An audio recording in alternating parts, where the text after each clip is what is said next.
Pues quan vulgueu. Bueno, buen día a tothom, buenos días a todos. Hoy en la sesión de formación continua de diagnóstico por imagen tenemos a Joan Perelló, que es R3 del Hospital Dr. Josep Trueta, y nos va a hacer una presentación sobre los efectos adversos de los contrastes radiológicos. Endavant, Joan, cuando quieras. Vale, ¿veis bien mi pantalla? Perfecto. Vale. Pues nada, buenos días. La doctora Cañete ya me ha presentado. Yo os quería hablar hoy de los contrastes radiológicos, como bien ha dicho la doctora Cañete.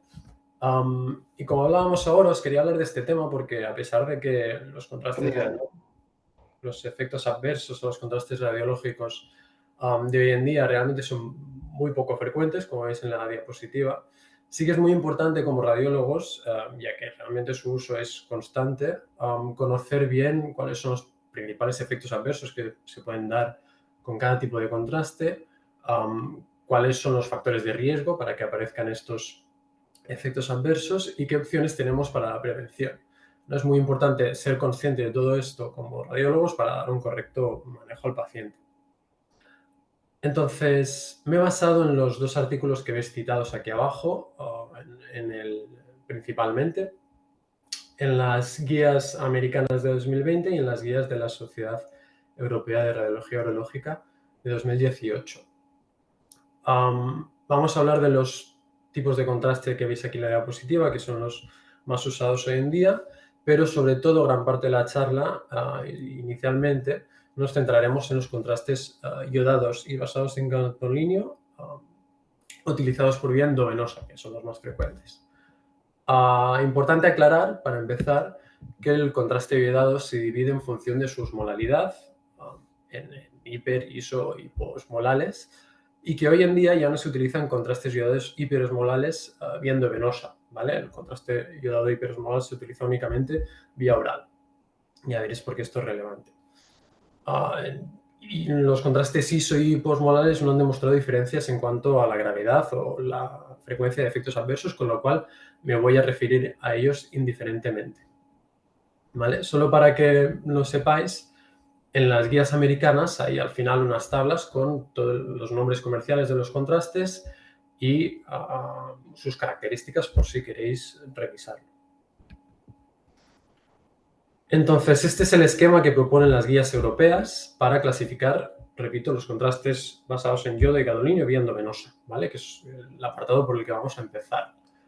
Nos divide en generales, en función de la temporalidad, en renales y después una serie de varios factores a comentar, ¿vale? Primero hablaremos de esto y después pasaremos ya a los otros dos tipos de contrastes, los contrastes orales y ecográficos. Y empezaremos por los contrastes generales, empezaremos por los contrastes, los efectos adversos generales agudos, ¿vale? Estos se dividen en tipo alérgico y tipo fisiológico, y esta diferenciación es muy importante. ¿Por qué? Los tipos alérgicos son, bueno, la clínica será la típica de cualquier reacción alérgica, ¿vale? Son independientes de la dosis y de la concentración. Y eso más adelante ya veréis porque es muy importante. Después no se entiende del todo su fisiopatología, se piensa que los contrastes iodados y basados en gadolínio vía endovenosa son capaces de activar la liberación de histamina por parte de células como basófilos y otras, pero además se ha visto que hay que una mínima parte de estos efectos adversos son mediados por IgE, que hay muy pocos pacientes que tienen efectos adversos tipo alérgicos a los contrastes iodados y por gadolínio que tienen pruebas cutáneas positivas. Y eso implica, entre otras cosas, que pueden tener una reacción alérgica, aunque sea la primera vez que entran en contacto con ese contraste. Es muy importante diferenciar este tipo de efectos adversos de los fisiológicos. Los fisiológicos se basan en las características moleculares de los contrastes. Sí que dependen de la concentración y de la dosis. Y son muy importantes diferenciar estos dos tipos porque en los fisiológicos no tendrá ningún valor hacer el pretratamiento con corticoides.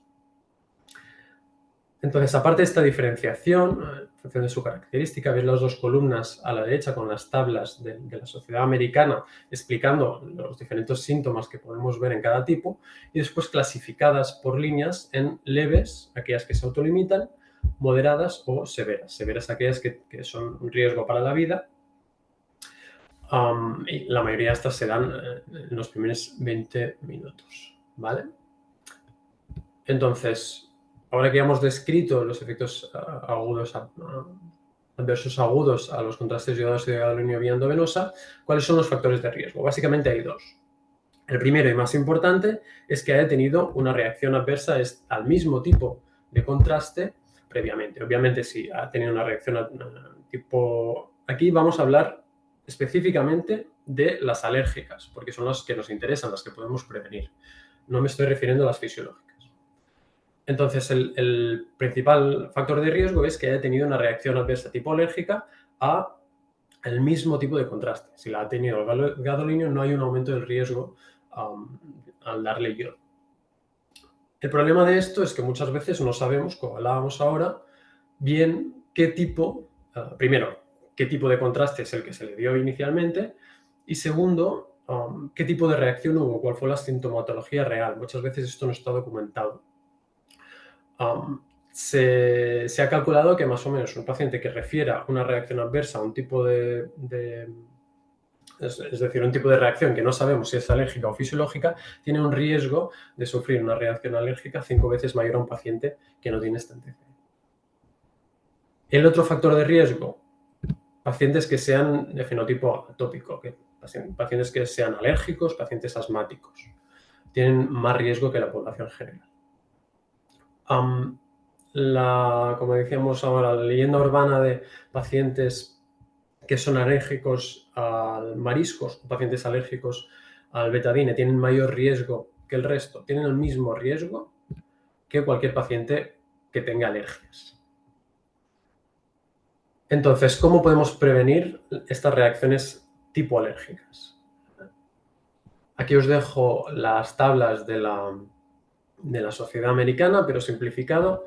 Básicamente lo vamos a hacer, vamos a premedicar a los pacientes cuando hayan tenido una reacción al mismo tipo de contraste, tipo alérgica o que desconozcamos si es tipo alérgica o es tipo fisiológica. La administración se prefiere vía oral porque es más sencilla. Sí que uno de los principales problemas de la premedicación es que supongan un retraso al hacer la prueba. Entonces, en el caso de que sea un paciente ingresado o un paciente de la calle no se puede retrasar la prueba, se va a hacer el pretratamiento vía endovenosa para ir más rápido. ¿Qué pasa? Que la premedicación sí que ha demostrado reducir de forma absoluta el número de reacciones alérgicas, pero no ha demostrado de manera fiable reducir el número de reacciones adversas severas o moderadas. Con lo cual, realmente el valor que tiene la premedicación tampoco es que esté del todo demostrado. Por otro lado, se ha calculado que el número necesario de pacientes a tratar para evitar una de estas reacciones es muy alto, como veis en la diapositiva. Como último factor a comentar, hay un 2% de pacientes que, aunque los premediquemos, van igualmente a desarrollar una respuesta alérgica, que son las breakthrough reactions. Aquí tenéis las dos pautas que se recomiendan, vía oral y las de vía endovenosa, ¿vale? Os he dejado aquí por si las queréis revisar. Entonces pasamos al siguiente tipo de efectos adversos. Los tardíos no los vamos a comentar, son muy sencillos. Y vamos a pasar directamente a los muy tardíos, que son aquellos que aparecen pasada una semana de la administración de contraste. Básicamente hay dos, la tirotoxicosis en el contexto de contraste iodado y la fibrosis sistémica nefrogénica en el contexto de gadolinio. Empezamos con la tirotoxicosis. Realmente hay un riesgo teórico de que pacientes con hipertiroidismo, al administrarles contraste iodado, hagan una tirotoxicosis, pero esta probabilidad es muy, muy baja, es una complicación muy rara. Con lo cual, no se recomienda ninguna prevención en pacientes con hipertiroidismo, excepto en dos casos.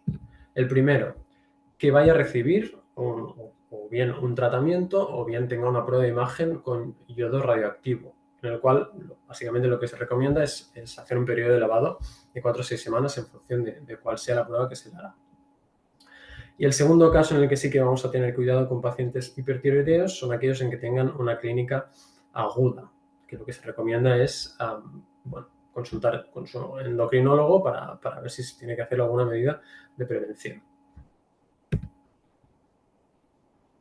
Pasamos al otro efecto adverso tardío. Repito, estamos dentro de contrastes iodados y de gadolinio viendo venoso, ¿vale? Estamos en los muy tardíos, más allá, pasado una semana de la administración. Y vamos a hablar de la fibrosis sistémica nefrogénica, que sean en contrastes basados en gadolinio. Es una complicación que aparece normalmente a los 2-3 meses y que su clínica más típica es cutánea. Es un engrosamiento y una rigidez cutánea que empieza en los pies y avanza cranealmente.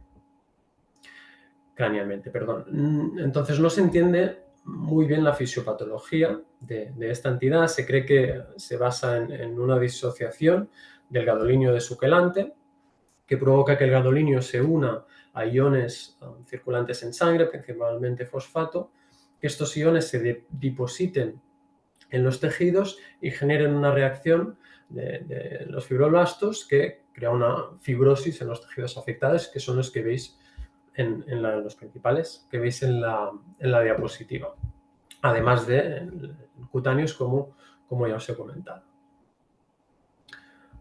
Entonces, esta es la fisiopatología que se supone, aunque no está del todo bien demostrada ni estudiada.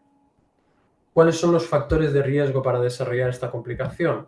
Pues el primero, el tipo de contraste basado en gadolinio que se le dé. La Sociedad Americana divide los contrastes en 3. El grupo 1 son contrastes de alto riesgo que han demostrado una gran asociación con esta entidad, que de hecho en Europa ya no se utilizan. La Asociación Europea de Medicamento no los ha prohibido. El grupo 2, que son los de bajo riesgo, que han demostrado tener muy poca asociación o no tener asociación, y el grupo 3, en los que no tenemos suficientes estudios. Este es uno de los factores de riesgo. ¿Cuál es el otro factor de riesgo para desarrollar esta complicación? Pues que el gadolinio pase mucho tiempo en la sangre. ¿Cuánto pasa esto? Cuando tenemos unos riñones que no funcionan del todo bien. Entonces, ¿cómo vamos a prevenir esta entidad? Pues primero, no usando contrastes basados en gadolinio que se ha demostrado que tienen un alto riesgo, que como digo, ahora mismo en Europa no se pueden usar. Y segundo, también se recomienda no dar dosis muy juntas de gadolinio, se recomienda esperar 7 días entre inyecciones en pacientes de riesgo, que son pacientes que tengan enfermedad renal crónica, menos de 30 de filtrado, especialmente en dializados. En el resto de pacientes no hace falta tener ningún tipo de prevención. De hecho, a diferencia de, como hablaremos ahora, el fallo renal agudo secundario al contraste iodado, no se recomienda medir la función renal a todos los pacientes, no es necesario. Aquí os dejo la clasificación de los diferentes tipos de contrastes de gadolinio según la Sociedad Americana. Ya pasaremos a los efectos adversos renales. Seguimos contrastes basados en yodo de gadolinio, vía endovenosa. Y pasamos al segundo apartado, ¿vale? Básicamente hablaremos de lo que el concepto antiguo de lesión renal aguda postcontraste, ahora matizaremos un poco, que se asocia al yodo, ¿vale? Para hablar de esto, está el típico concepto de diferenciar bien lo que es correlación de lo que es causalidad. Por algún motivo extraño, los memes de este tema suelen recorrer a los pájaros, por algún motivo que no logro entender. Pero bueno, correlación no implica causalidad. Y es importante diferenciar estos dos conceptos porque hoy en día se recomienda hablar de la lesión renal aguda asociada a contraste para diferenciarla de la lesión renal aguda inducida por contraste. ¿Cuál es el matiz? La primera, la asociada a contraste, se define como un empeoramiento de la función renal, que ahora definiremos también, que se da 48 horas tras la administración de contraste iodado. Pero es una definición que implica correlación, no está hablando nada de la causa de este empeoramiento de la función renal. A diferencia de el fallo renal agudo inducido por contraste, que es una definición de causalidad. Es decir, estamos diciendo que el contraste es la causa de esta lesión renal. ¿Cuál es el problema? Que es muy difícil y hay muy pocos estudios que intenten separar todo el resto de factores clínicos que pueden ser causa, estar asociados a este fallo renal, separarlos de la administración de contraste. Es muy difícil separar estas dos entidades. Y de hecho no se ha hecho, no se ha estudiado de forma correcta. Otros conceptos que merece la pena definir antes de hablar de esta complicación. ¿Cómo administramos el contraste endovenoso? Básicamente se dividen en 3 tipos de administraciones. La administración endovenosa, que es en la que yo me voy a centrar. Todo lo que diré a partir de ahora, a no ser que especifique lo contrario, me estoy refiriendo únicamente a administración endovenosa, para simplificar. Y después, administración arterial, que hay de 2 tipos. En función de cómo diluido llegue el contraste a los riñones. Si administramos el contraste en el corazón izquierdo, en la aorta torácica, en la aorta abdominal suprarrenal o en las arterias renales, el contraste llegará muy poco diluido y es lo que referimos a administración arterial con exposición renal de primer pase. El resto son de segundo pase. Aún así, solo para que sepáis el concepto, hay matices en cuanto a complicaciones, etcétera, pero todo lo que yo vaya a decir me refiero a administración endovenosa, para simplificar. Lo último que necesitamos definir es qué entendemos por una lesión renal aguda, y esto es muy importante porque en función de cómo lo midamos, de cómo lo definimos, cambia la frecuencia, cambia la incidencia de esta complicación. En Europa se recomienda utilizar los criterios que digo, que necesitan un criterio en las siguientes 48 horas tras un evento nefrotóxico, en este caso la administración de contraste. El problema es que se basa en medir la creatinina sérica, que es un factor que fluctúa mucho, especialmente en pacientes que tienen una función renal disminuida. Entonces ya veis que hay mucha complicación para realmente analizar la lesión renal aguda inducida por el contraste. De hecho, los estudios, primero, no han demostrado que realmente el contraste sea capaz de inducir lesión renal en pacientes que tienen una función renal preservada por encima con un filtrado por encima de 30, no se ha demostrado asociación, y en pacientes con una función renal por debajo de 30, cito textualmente de las guías europeas, hay una conflicting evidence de que realmente el contraste pueda ser causa de lesión renal. Entonces, esta es la evidencia que hay hoy en día. ¿Cuáles son los factores de riesgo? Pues lo que hemos dicho, ¿no? Una afectación de la función renal filtrada por debajo de 30, también asociar otros factores clínicos que se asocian al fallo renal. Se ha visto que dar varias dosis de contraste iodado en 48-72 horas también aumenta el riesgo. Se ha visto que el contraste hiperosmolar también aumenta el riesgo. Lo tacho porque, como ya he dicho, no se usa vía endovenosa hoy en día.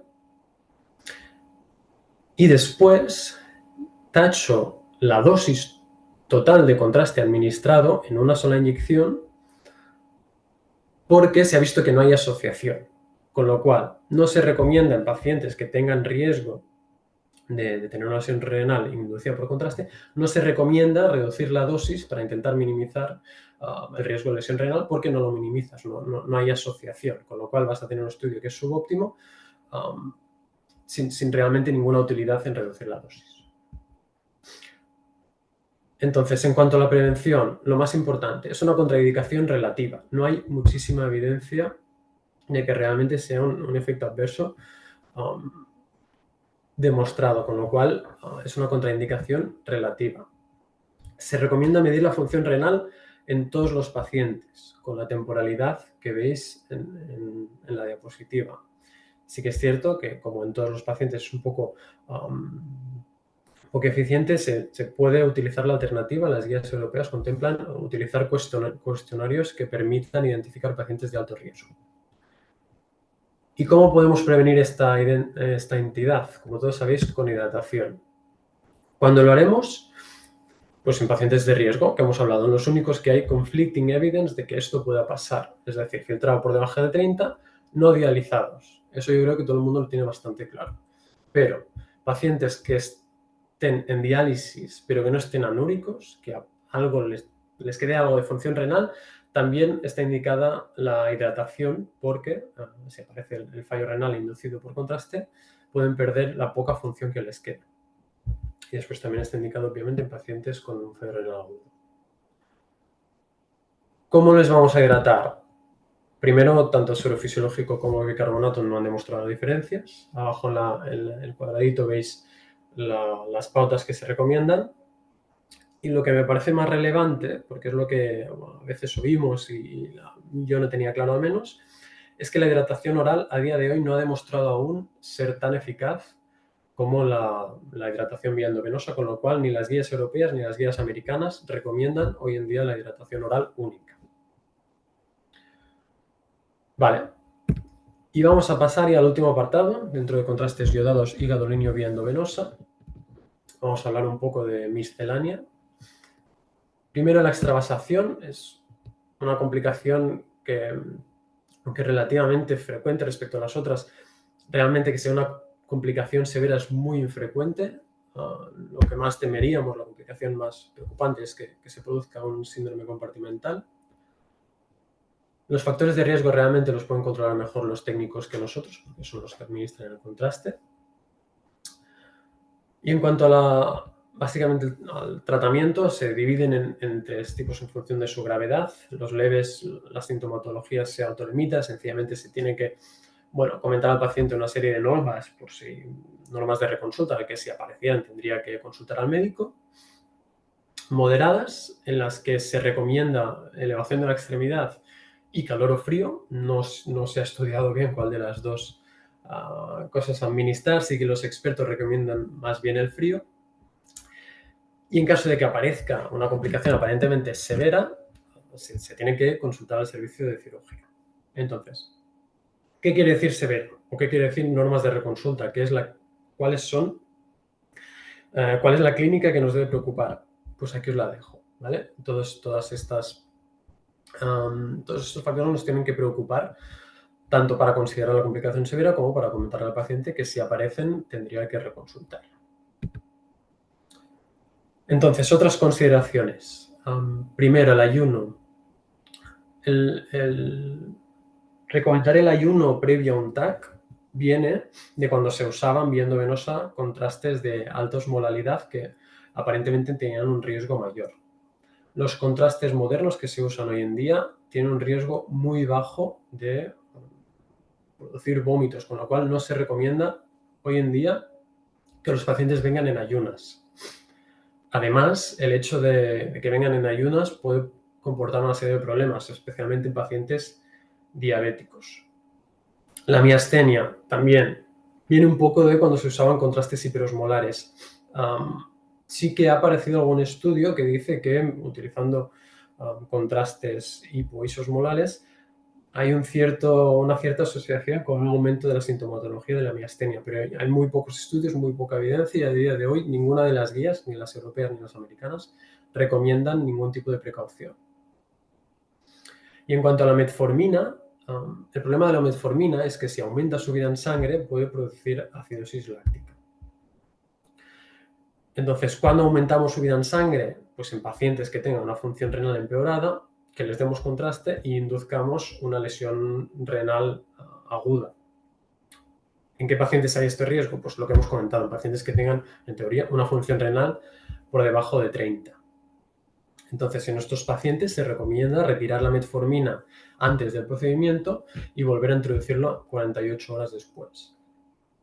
El resto de pacientes que tomen metformina y tengan una función por encima de 30, una función normal, no se recomienda ningún tipo de prevención. Vale, y aclarado esto, vamos a pasar ya al resto de tipos de contraste. Hemos hablado del contraste iodado, hemos hablado de los contrastes de gadolinio y vamos a hablar primero un poco de los contrastes ecográficos.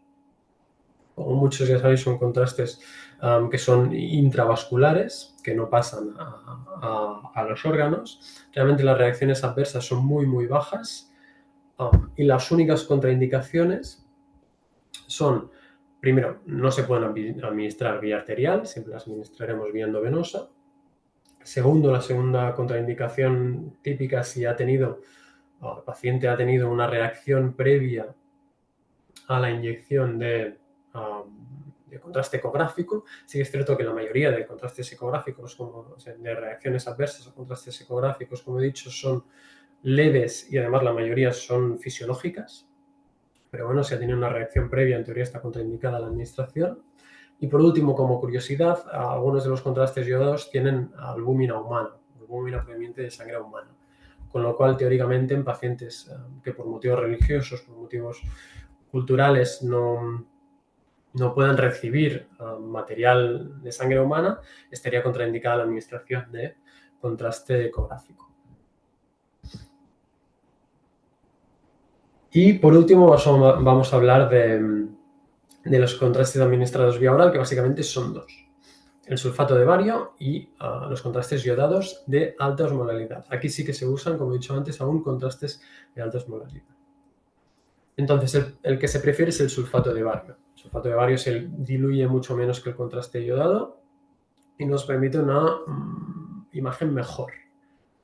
¿Cuál es el problema del sulfato de bario? Que no se disuelve en agua, con lo cual si pasa a mediastino o a peritoneo nos va a dar una mediastinitis o una peritonitis, con lo cual está contraindicado en pacientes que tengamos una sospecha de perforación o pacientes en los que se prevea que se va a hacer una cirugía, por ejemplo una oclusión que se va a hacer una ostomosis, o pacientes que se va a hacer una endoscopia y por lo tanto haya riesgo de que pueda haber una perforación. En estos pacientes no vamos a usar sulfato de bario y utilizaremos contrastes iodados, con lo cual esta es la indicación de estos contrastes. ¿Cuál es el problema de los contrastes iodados vía oral? Que son hiperosmolares. Entonces, si estos contrastes pasan al pulmón, van a producir un edema agudo de pulmón. Tienen el potencial riesgo de producir un edema agudo de pulmón. Con lo cual, esta es la principal complicación de los contrastes iodados de alta osmolaridad, es que produzcan en el contexto de una broncoaspiración. Otra de las indicaciones del contraste iodado es el tratamiento de los hilios dinámicos, como ya sabéis. Entonces, la pregunta, si un paciente refiere que ha tenido una reacción adversa tipo alérgica cuando le hicieron un TAC y le administraron contraste vía endovenosa, ¿le podemos administrar contraste vía oral iodado? Y la respuesta es, teóricamente, no. Es decir, hay un bajo porcentaje, muy bajo, de contraste iodado administrado vía oral que se absorbe. Es como un 1 o un 2%. En pacientes que tengan una enfermedad aguda, que tengan una inflamación aguda de la vía digestiva, esta cantidad de contraste absorbido aumenta. Y aunque aún así siga siendo muy, muy bajo, como hemos dicho, las reacciones alérgicas, tipo alérgico al contraste iodado, son independientes de la dosis y de la concentración, como hay una mínima cantidad que se absorbe, hay un riesgo teórico de que pacientes que han tenido reacciones alérgicas previas puedan volver a hacerlo. Con lo cual, teóricamente, pacientes que han tenido una reacción alérgica a contraste iodado vía endovenosa, no se puede dar contraste iodado vía oral. Vale, y ya para finalizar,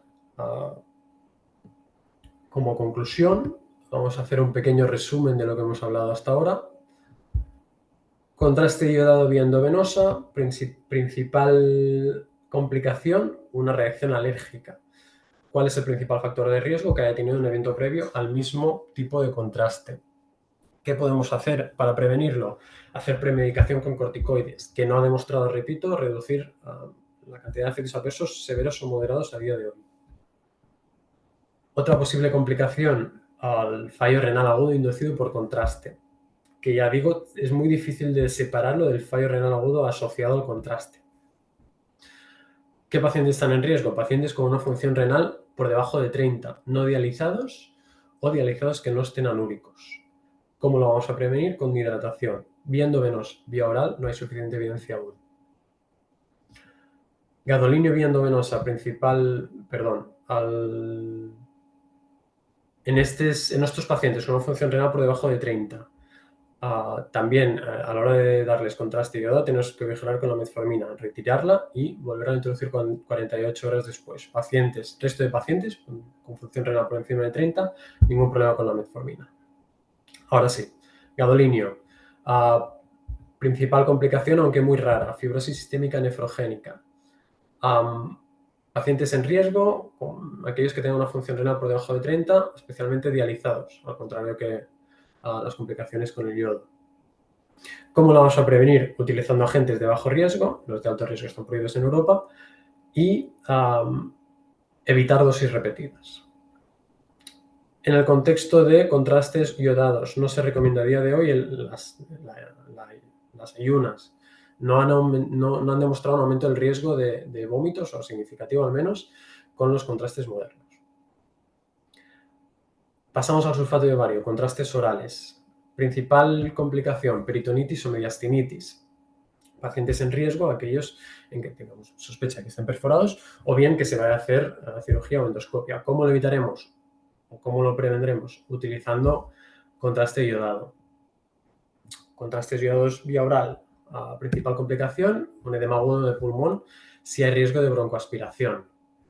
¿Qué podemos hacer? Utilizar sulfato de bario, que de hecho ya es el preferido para la vía oral, o bien, si no podemos utilizarlo, utilizaremos contrastes iodados isohiposmolales, que son los contrastes endovenosos. La mayoría, esto se hace habitualmente, aunque la mayoría de veces se hace off-label, sin que lo recomiende, digamos, la ficha técnica, excepto en algún caso específico. Hay algún contraste vía endovenosa, de hecho, que se utiliza en nuestro hospital, que sí que contempla ya el uso vía oral. Con lo cual, riesgo de broncoaspiración, utilizar sulfato de bario o utilizar contrastes iodados isohiposmolales, que son los endovenosos. Y bueno, hasta aquí mi presentación. Espero que haya aclarado un poco algunos de los conceptos que vamos oyendo, pero que no siempre quedan del todo claros. Y nada, muchas gracias por la atención. Y cualquier pregunta, estaré encantado de responderla. Muchas gracias a Joan por la presentación y por hacer este repaso de un tema que nos incumbe a todos. O sea que gracias por resumirlo también. Hay una pregunta que, a ver, aquí, que, bueno, más que pregunta, plantea como un caso clínico que yo creo que está bien. Tenemos al doctor Pere Andreu que se ha unido al principio de la charla, o sea que nos podrá ayudar con cualquier duda que haya, que sé que tiene mucha experiencia en ese tema y está muy puesto. Nos preguntan desde Guatemala. Plantea un caso clínico de una señora que después de varias CPRs, por patología de vía biliar, hizo reacciones adversas al contraste y ahora le solicitan un TAC trifásico para estudio, ¿no?, del hígado y de su patología biliar. Y pregunta que cuál sería la recomendación acerca de la premedicación. No sé si a lo mejor el doctor Pere Andreu puede aportar más luz que yo. Sí, un poco lo que hemos visto durante este último año, hemos hecho un consenso con la Sociedad Catalana de Alergia y hemos visto varios conceptos de reacciones de hipersensibilidad al contraste iodado y una de las cosas que nos comentó el servicio de alergia es que es importante la consulta a los servicios de alergia de los hospitales en los casos en que tengamos una sospecha clara de una reacción previa. Ellos pueden valorar hacer test también in vivo e in vitro y sobre todo testar las moléculas del nuevo contraste o de la nueva exposición al contraste que le vamos a hacer. Esto puede ser útil en determinados casos y pienso que sí que es importante contar con los alergólogos en estos casos complejos, ¿no?, de que hayamos tenido una reacción alérgica o o alérgica-like, ¿no? Que no sabemos bien de hipersensibilidad, ¿no? Pondríamos el concepto este. Y aunque los test in vivo e in vitro sí que pueden testar nuevas moléculas o moléculas de yodo, nos pueden facilitar la premedicación en casos seleccionados. Yo pienso que es útil contar con los alergólogos en estos casos y poder determinar riesgos de exposición. Después, otra cosa que habíamos utilizado, te hablo de años, de los años 80 y 90, era en los casos de sospecha de alergia o que había una alergia clara al yodo, utilizar el CO2 por vía intraarterial. Habíamos hecho angiografía por CO2 con sustracción y por vía intraarterial en los casos o de insuficiencia renal o alergia al contraste. Hace años que no salen nuevos artículos, no sé si el CO2 también en el estudio de las fístulas arteriovenosas de diálisis se ha dejado de utilizar o si has encontrado alguna, Joan, alguna referencia actualizada del uso del CO2 intraarterial en patología renal y en patología de extremidad superior en fístulas para ahorrar el yodo, ¿no? Sí que también hemos hecho en algunos casos de alergia demostrada a yodo, utilizar el gadolinio en inyección intraarterial, en estenosis carotidia, en estenosis renal, con dosis apropiadas, reducidas, y no hemos constatado alergias coordinadas con el yodo. O sea, paciente que sea alérgico al yodo no ha hecho alergia al gadolinio intraarterial, ¿no? Si tienes alguna referencia o alguna cosa, pues también sería interesante. Felicidades por la presentación. Ha sido muy excelente en cuanto a visión amplia de todas las reacciones adversas a los contrastes y felicidades. Gracias. Gracias, Juan. Cuando te preguntan sobre el CO2 no he leído nada, sobre el gadolinio al yodo es lo que dices. Si un paciente tiene una reacción alérgica al yodo, tiene mayor riesgo a una reacción alérgica al gadolinio por el hecho de tener una reacción alérgica, porque estos pacientes tienen más riesgo, pero no tiene tanto riesgo como si le vuelves a dar yodo. Muy bien. Muy bien, hay otra pregunta que dice que ¿cuánto tiempo antes se retira la metformina? Las guías europeas dicen en el momento en que le vayas a hacer la administración del yodo. Las guías americanas dicen, poco específicamente, en el momento o antes. No especifican nada más. No. Y bueno, preguntan si crees indicado derivar a los pacientes a la consulta de alergia después de las reacciones. Este manejo más complejo burocrático creo que a mí me queda un poco lejos aún. A priori diría que sí. Creo que es importante que se documente bien la reacción alérgica. Y creo que es importante que a estos pacientes se les siga. En cuanto al circuito en sí, creo que ya me queda más lejos, pero sin duda es importante. Yo creo que sí, ¿no? Que ante la duda y delante de la sospecha, ¿no? Hay que mandarlos, ¿no? Para que constaten exactamente, ¿no? Si ha sido reacción, si no, y cómo se tiene que proceder en los siguientes casos, si fuese necesario poner contraste o... Pero también diría que es importante que el radiólogo en sí lo deje por escrito, porque si después se van a notifique, sí. de alergología y tampoco sabrán bien qué clínica ha tenido ni qué contraste le dimos. Con lo cual... Esto es básico, sí, ¿no? Que ya nos lo explicaron, ¿no? Que es muy importante poder saber qué contraste ha sido, cómo se ha administrado, ¿no? La casa comercial, todo eso, etcétera, etcétera. Cuanta más información, mejor, siempre. Luego preguntan sobre las cialografías. No has dicho nada, dice qué contraste. He hecho una revisión más general, de las frecuentes y habituales. Sí. Yo es que la verdad, tú, Joan, vosotros hacéis algo, yo es que cialografías me parece que es que hacemos poquísimo. No, se realizan hace años, muy yo pocas. creo que hace años que no hacemos nada, ¿eh? Hacemos la vía lagrimal y lo hacemos Sí. con yodo diluido, Ah, limpiamos previamente el canalículo de la mm, exploración del lagrimal. No hemos tenido ninguna reacción con exposición de yodo subcutánea o a nivel de mm, conductos lagrimales, ¿no? En sialografía la experiencia es poca y prácticamente no se utilizan.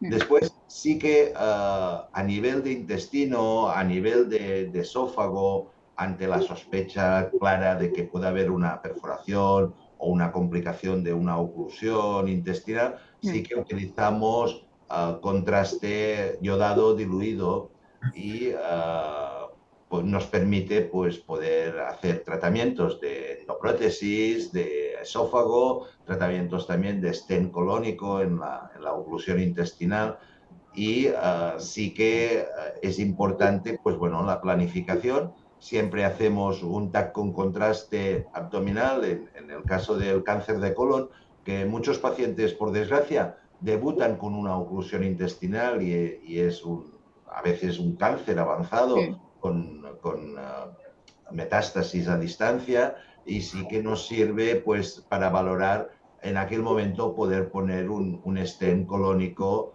aunque se quede después como paliativo si el mm, paciente no es tributario de una cirugía.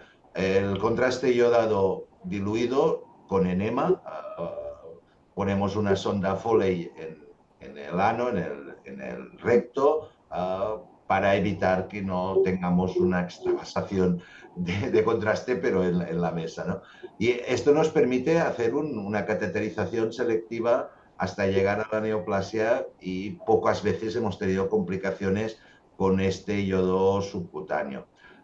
También ante la urgencia, muchas veces aquello que decimos, bueno, vamos a preparar rápidamente al paciente, pero es un paciente que necesita un escáner, un TAC urgente, podemos también llamar a la colaboración del servicio de anestesiología y en casos puntuales valorar inyectar el yodo con paciente controlado desde el punto de vista anestesiólogo, vía respiratoria, frecuencia y tener la medicación a punto. Yo pienso que en casos extremos de necesidad, un politraumático, un código ictus o podemos tener el soporte del servicio de anestesia general para poder realizar una exploración rápida, urgente, que pueda comprometer la vida del paciente. O sea, en estos casos tú podrás poner el corticoide también, pero tienes un soporte medicalizado a través de anestesia muy importante que te mm, puede solucionar la temática del diagnóstico urgente en casos seleccionados. mm. Muy bien, ha Es un salido. mundo Mm, complejo porque cada urgencia o cada caso es su caso y por lo tanto hay que extremar al posible las precauciones. Sí que lo que he visto en estos últimos tiempos que estamos trabajando de noche y exploraciones contrastadas, dar soporte específico a los técnicos mm, superiores de radiología que son los que están haciendo estas exploraciones que después se informarán al día siguiente, ¿no? mm, Hay que hacer protocolos bien hechos, que sepan en todo momento detectar la problemática aguda y que tengan el soporte tanto de enfermería como las unidades de cuidados intensivos de los hospitales para que no hayan reacciones mm, fatales, ¿no? Por suerte hay pocos casos, pero sí que es importante tener protocolizados los temas estos de reacción de hipersensibilidad o adversa horario no laboral estricto, en las guardias y tener también formados a los mm, residentes en el aspecto de que tengan una formación específica en reacción adversa, ¿no? mm, Yo pienso que es importante, ¿no? Y Noemí, mm, como tutora de residentes, yo pienso que los hospitales docentes tendríamos que incidir también en esta temática de formación del residente en reacciones adversas a los contrastes. Sobre todo en centros que trabajamos 24 horas, ¿no? Y con resonancia, aunque la reacción sea muy rara, también es importante la formación específica de los radiólogos, ¿no? Sí, sí, la verdad es que está bien y aparte, bueno, como comentaba al principio, de hecho en nuestro hospital hacen una sesión general hospitalaria al mes de enero, ¿no? Que es un tema que yo creo que todos tenemos que estar preparados. Se nos acaba un poco el tiempo.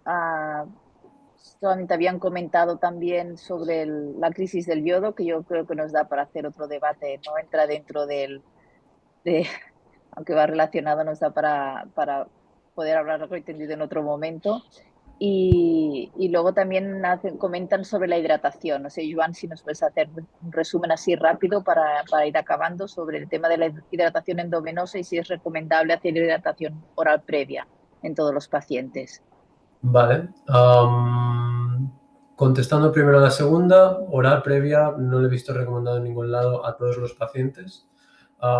En cuanto a la hidratación en pacientes con riesgo de lesión renal, como curiosidad que leí, que creo que es importante, no está recomendada la hidratación oral única, pero sí que se recomienda que estos pacientes beban todo el agua que quieran mientras se les hace la hidratación endovenosa. Y en cuanto a la hidratación endovenosa, está en la diapositiva que os he presentado, está también tanto en las guías europeas como las americanas, pero básicamente es o bicarbonato sódico a 3 mililitros kilo hora durante 1 hora antes o suero intravenoso a 1 mililitro kilogramo hora 3-4 horas antes, y las dos siguiendo 4 o 6 horas después de la administración de contraste. Están las guías si lo queréis consultar y en mi diapositiva también. Muy bien, pues no hay más preguntas. Doy paso a Víctor para que haga las conclusiones. Muy bien. Rápido, un par de Muchas minutos. gracias, Noemí. Muchas gracias a Joan también, Joan Perandreu, y enhorabuena a Joan Perelló por la excelente presentación. Ha sido una presentación muy clara, súper bien estructurada, con mucho contenido. Las reacciones adversas ya hemos visto que son amplias, utilizamos muchos contrastes, pero nos has dejado unas ideas muy claras, ¿no? que son las que tenemos que tener en cuenta, que sobre todo las reacciones agudas, hay que diferenciar adversas agudas si la reacción es fisiológica o si es alérgica o alérgica light. Y para esto hay que implicar a los alergólogos, como comentaba ahora Joan Perandreu, ¿no? También es muy importante hacer la consulta, porque la principal factor de riesgo de volver a hacer una reacción es haber tenido una reacción, y hay que saber si la reacción ha sido alérgica o fisiológica. Por lo tanto, eso es importantísimo. Después, también el hecho de que si hay una reacción alérgica severa, la utilidad de hacer la premedicación es más que discutible. O sea que no recomiendan, no hay un beneficio en la premedicación si hay un antecedente de reacción alérgica severa. Esto es importante. También importante la controversia que existe sobre la lesión renal aguda, si es inducida o asociada. Cuando estamos hablando de administración intravenosa, deberíamos hablar de reacción asociada, porque no hay evidencia, nadie ha demostrado que realmente esta lesión renal aguda sea inducida. Y ya para acabar, nos has dado también 4 consejos prácticos de cosas que han ido cambiando y que todavía hay gente que no lo acaba de introducir, ¿no? Como por ejemplo el hecho de que no hay que hacer ayunas. Puede ser incluso contraproducente cuando se administra contraste iodado. Hay que dejar las ayunas en este tipo de pacientes, y también tener en cuenta que si la función renal es normal, no está contraindicado la administración de contraste iodado en pacientes que tomen metformina. Sí que hay que dejarlo 48 horas en los que tienen insuficiencia renal aguda. En fin, mucha información. Seguro que volveremos a hacer otra sesión de estas, porque es un tema que, como decía Joan Perandreu, hay que estar bien formado, hay que saber cómo tratarlas también, las reacciones agudas sobre todo, y qué relación tenemos que tener con otras especialidades, sobre todo los alergólogos, para hacer un manejo adecuado, ¿no? de este tipo de reacciones. Volveremos a hacer otra sesión seguro sobre el tema, porque además es un tema que va cambiando, que se va actualizando, y además es de máximo interés, como hemos podido ver en la audiencia, que ha habido mucha audiencia y además mucha participación. O sea que nada más que felicitaros, daros las gracias, Joan, Noemí, Joan Perelló también, muy interesante. Y no sé si queréis añadir algo más. Si no, os esperamos a todos en la sesión de mañana. Que vaya bien, muchas gracias y adiós, chao. Adiós.